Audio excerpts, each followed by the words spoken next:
¿Cómo se formó la Biblia?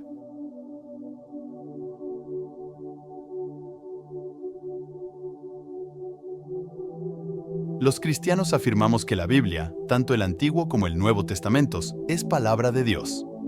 Creemos que hay algo muy especial sobre este libro que hace que sea inspirado y que sean las mismas palabras de Dios. Sin embargo, hay algo sobre la Biblia que la hace diferente a muchos libros. La Biblia es como una pequeña biblioteca que contiene muchos libros escritos por diferentes autores. La palabra Biblia viene de la palabra griega Biblia, que significa libros. Pasaron 1100 años para que todos estos libros fueran escritos, y muchos años más para que la lista de libros que ahora conocemos como la Biblia se reuniera en un solo libro. La Biblia no es solo un libro, sino una colección de muchos libros. De hecho, el Antiguo Testamento es una colección de 39 libros y el Nuevo Testamento es una colección de 27 libros.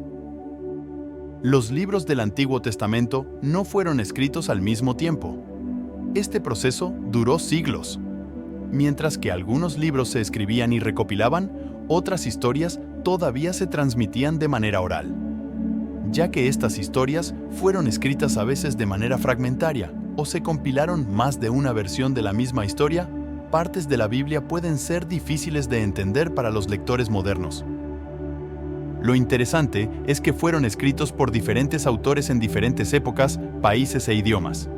Esto origina preguntas muy diferentes para la Biblia que para otros libros. Por ejemplo, si vas a decir que la Biblia es la palabra de Dios, ¿por qué son estos libros y no otros? ¿Por qué son solo 66 libros y esta lista no incluye otros que también circularon en el primer siglo? Nunca se han encontrado los manuscritos originales de los libros que componen el Antiguo y el Nuevo Testamento. Estos se desgastaron probablemente por el uso continuo o fueron destruidos hace siglos. Sin embargo, copias de estos manuscritos fueron hechas a mano y se convirtieron en posesiones valiosas de las sinagogas, las iglesias y los monasterios. Antes de que estas copias se desgastaran, nuevas copias fueron hechas. Y después se hicieron más copias de estas copias y así sucesivamente, de generación en generación. Se han conservado algunas copias muy antiguas de los escritos, tanto del Antiguo como del Nuevo Testamento, y ahora se conservan en museos y bibliotecas alrededor del mundo. La palabra canon se refiere a la colección de libros en nuestra Biblia. Así que el canon de las Escrituras es la colección de los escritos que son revelación de Dios mismo para nosotros.